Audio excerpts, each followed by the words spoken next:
and we linked out to the blog. And this has 121 shares, 300 reactions, 33,000 views, and this was just posted on Sunday, so Father's Day. And if you check it out, it's really cool. We basically took the marketing video that the guy shot in Austin, and we incorporated it with some Walking Dead clips, and put it all together. We just did a breakdown, and people on Survival Life loved this, because they're like, oh yeah, you know, they're all like preppers, and shit hits the fan kind of guys, you know what I mean? So they want to know this kind of stuff.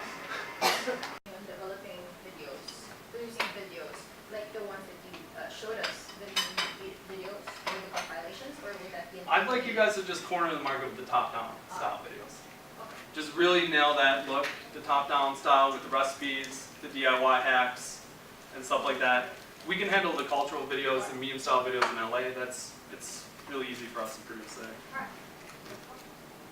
And the stuff that you guys are going to talk about this whole Yeah. week while John's here. Yeah. Exactly. Exactly. Sweet. How about from the editorial side of things? What do you guys think about utilizing video to drive traffic to your blogs? I think every single video should have a blog post that it lives on Yeah. every single time. Yeah. So we can just coordinate that. Cool. And that's staying with mobile first. When you're on our blogs, they should all have Facebook embedded videos, right? So when you're watching it, when you're scrolling through the blog on your phone, the square video will show up, and you can watch it. It's not a YouTube embedded video. YouTube should be used more as like a SEO tool, I feel like. Especially with stuff when we're just trying to drive traffic to the blogs, YouTube is kind of irrelevant because you're going to catch more people on Facebook than you are on YouTube. Yeah. Same thing for Snapchat and everything, you know what I mean? Same thing. Instagram, all those. YouTube is kind of like dying, you know, except for long form SEO-based content. Well, and like, so for like recipes and stuff, if Yeah. you're scrolling through Tasty and you like, hey, this is really cool, I'm gonna share it. Maybe you do want to actually make it, and you'll want the actual recipe listed instead of having to rewatch the 2-minute clip over and over again. Right. So that would be totally. Yeah, and you would bounce it on the blog. Yeah, the blog would have the recipe, Yeah. the hero shot and everything. Yeah. And then you scroll through, and at the end is the video. Yeah. You see. And they would just help each other out. Has anyone been able to do Facebook Live really well yet? I've noticed even BuzzFeed's videos, they're kind of killing it on everything. I haven't seen a Facebook Live video other than like Chewbacca Mom. I haven't seen Yeah. a brand be able to Exactly. be able to like utilize News it organizations really like yeah, okay. ET, Entertainment Tonight, E! News, TMZ, obviously they do a live broadcast as well. They kill it because it's something where you want to engage in comments. So Facebook Live works if somebody's going to comment, right? If your viewers are going to comment. And the person who's on camera has to be engaging with the audience. They can't just be, like you see on Gospel, it doesn't really work because we're kind of doing a taping. You know, it's like we're doing a taping. She's not talking to the camera telling you today's stories. You're just watching her do today's stories. So that's where it works, is when you have an engaging person on the other end of the camera and your viewers want to engage.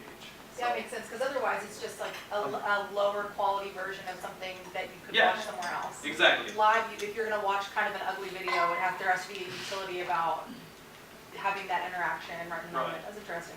But stuff like this works on Periscope, because Periscope is this kind of like time killer, right? Yeah. So you're not on Periscope looking for information, you're on Periscope just to watch, you know, just to check stuff out.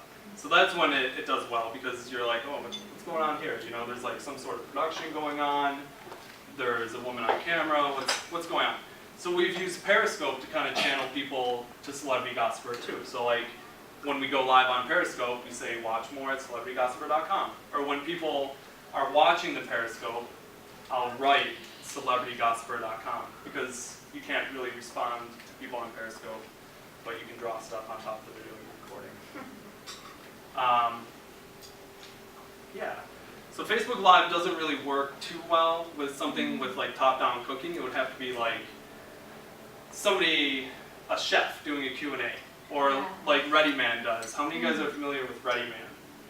They're kind of like a Survival Life competitor.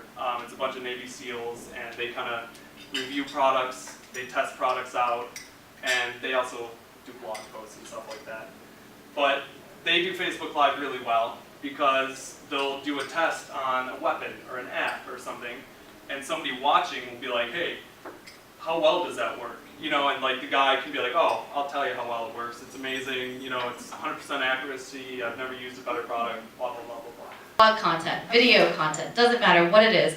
Even on customer service, think about ways that you can help us go mobile first. What's going to be the very first thing that you do there? When people call in with a bug that they're reporting, you know, say, hey, is this on your iPhone or is this on the computer?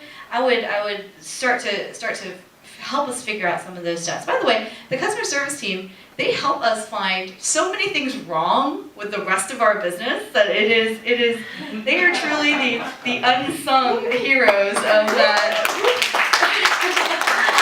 of our entire machine, and it's really thanks to the key folks that we have over here, and of course to Gary and being a part of it, because they have to deal with the backlash. We get to do the fun stuff and never have to talk to someone pissed off on the phone, right? These guys have to talk to them and listen to them and calm them down. So, yes, mobile first. I'm sorry, I totally got off on a tangent. Second goal is that we've set for 2016. The best way to describe us as a culture is kind of like a startup environment with the resources of a Fortune 500 company, just because of sheer number. So, but we don't like that. We don't like that classification anymore. For 2016, a personal goal of mine is to take us from being resourceful and scrappy to world class. And it doesn't mean you're spending more money. That does not mean spending more money. It means a few different things, right? It means reinforcing our branding. So things like those survival life videos, those look so much more better than our competition. And even the competitor that John mentioned, ReadyMan, guess who wants to work with Survival Life? ReadyMan does.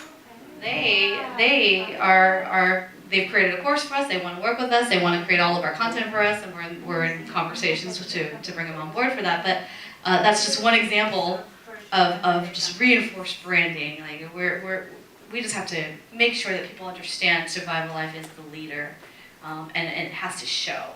Secondly is consistency. Consistency is the way to go from scrappy to world class. And that means everything from having congruent offers to being consistent with your voice, to being consistent with even your messages that you're going to have and share. And thirdly, our last goal for 2016 is to not only maintain the fact that we're marketing badasses, but to really reinforce that we are the leaders when it comes to digital marketing. And that encompasses all of these departments that we're teaching here. Video, it's marketing. Content, at the end of the day, it's marketing. So reinforcing the fact that we are the best out there. That's definitely a goal. So we talked a lot about what the company wants to do. I'm going to shift it now just to how is it that you make it? We've got so many opportunities here at Native Commerce, right? Christine, like I said, she started off as